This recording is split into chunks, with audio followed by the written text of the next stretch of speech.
मित्रांनो नमस्कार, जय महाराष्ट्र। महाराष्ट्रातून सध्याच्या घडीची सगळ्यात मोठी घडामोड, एकनाथ शिंदेंचं ऑपरेशन टायगर अखेर फसलं।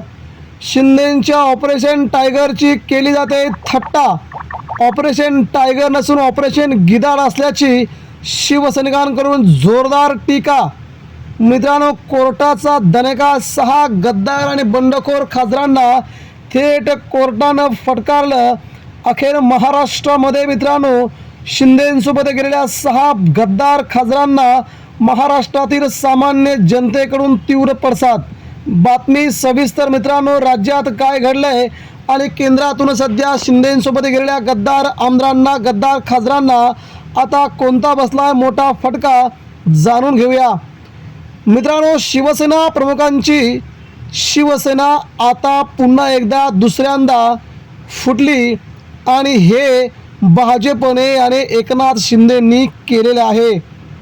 स्वतःचा पक्ष वाढत नाही, दुसऱ्याचे खासदार पळून नेणं हे काही चांगलं लक्षण नाही, असं सामान्य जनतेला महाराष्ट्रात वाटत आहे।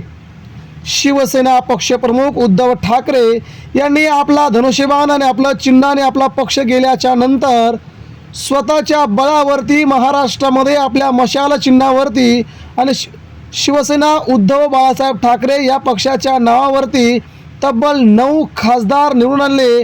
भाजपला आणि शिंदेंना दोघांनाही दणका देत ठाकरेंनी लोकसभेला जबरदस्त कामगिरी केली।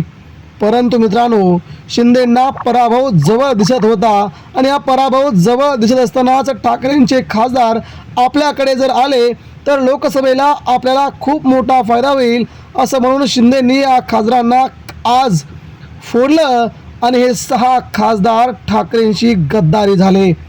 ठाकरेंच्या पाठीत खंजीर खुपसून, ठाकरेंच्या बैठकीला हजेरी लावून, आई जगदंबा, आई तुळजाभवानीची शपथ घेऊन आणि साईबाबांची शपथ घेऊन, आपल्या लेकराबाळांची शपथ घेऊन त्यांनी उद्धव ठाकरेंसोबत शपथा घेतल्या।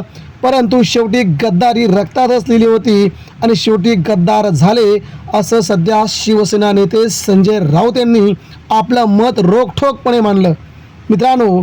परंतु आता मात्र याला सगळ्यात मोठा फटका बसतोय तो कोर्टाचा, आणि हा निर्णय उद्धव ठाकरेंच्या शिवसेनेने थेट कोर्टामध्ये घेऊन गेल्याने शिंदेंना मात्र मोठा दणका बसल्याची चर्चा सुरू झाली आहे।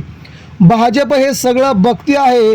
भाजपला महाराष्ट्रात शिंदे मोठे होताना नको वाटत आहेत, परंतु शिंदेंनी मात्र ठाकरेंचे 6 खासदार पडून भाजपच्या पुढे जाण्याचा जो प्लॅन आखला आहे तो प्लॅन मात्र आता अयशस्वी होताना दिसतोय। शिंदेंकडे गेलेले खासदार त्यांना त्यांच्या मतदारसंघामध्ये आता जाणं मुश्किल झालं आहे। सामान्य शिवसैनिक आक्रमक झाला आहे।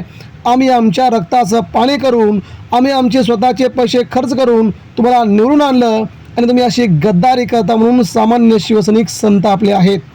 आणि आता उद्धव ठाकरेंनी या 6 बंडखोर खासदारांच्या विरोधात सुप्रीम कोर्टात ही लढाई चालू केली असून इथे मात्र या खासदारांना पहिला दणका बसला आहे। ठाकरेंच्या पक्षाने व्हीप जारी केला आहे। या व्हीपनुसार उद्धव ठाकरे यांच्या शिवसेनेच्या नेत्यांची संसदीय बैठक उद्या सकाळी 11 वाजता थेट दिल्लीमध्ये आहे। जर हे खासदार संसदीय बैठकीला उपस्थित राहिले नाहीत तर मात्र त्यांची ही खासदारकी जाणार, ते खासदार अपात्र होणार, असं सुप्रीम कोर्टाचे स्पष्ट निर्देश आहेत। त्यामुळे शिंदेसोबत गेलेले आमदार, खासदार यांना मात्र हा जोरदार तडाखा असल्याचं यावेळी बोललं जात आहे।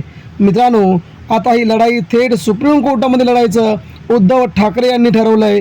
शिंदेंच्या विरोधात पहिली लढाई आमदारांच्या विरोधात होती आणि आता थेट खासदारांच्या विरोधात लढाई थेट सुप्रीम कोर्टात लढायला सुरुवात झाली असून यामध्ये मात्र ठाकरेंचा विजय निश्चित मानला जातो मित्रांनो। आणि ही सध्या उद्धव ठाकरेंसाठी खूप मोठी बाब आहे। सध्या आपले खासदार ज्यांना प्रचाराच्या प्रत्येक खंडामध्ये जाऊन प्रचार सभा घेतल्या, तेच खासदार जर पळून जात असतील तर महाराष्ट्रामध्ये मित्रांनो यांना त्यांच्या मतदारसंघामध्ये पाडल्याशिवाय मी राहणार नाही, सामान्य शिवसैनिकांनी म्हटलं आहे. आणि हा इतिहास बघता, शिवसेनेचा इतिहास बघता, यातला एकही खासदार पुन्हा निवडून येणार नाही, ही काळ्या दगडावरची मोगरेख आहे. मित्रांनो, आपणास काय वाटतंय? राज्याच्या राजकारणामध्ये उद्धव ठाकरेंचे शिवसैनिक आता प्रचंड संतापलेत. खासदारांना पाडतील, त्यांना निवडणूक जड जाईल. याबद्दल आपल्या प्रतिक्रिया व्यक्त करा. धन्यवाद. जय हिंद, जय महाराष्ट्र.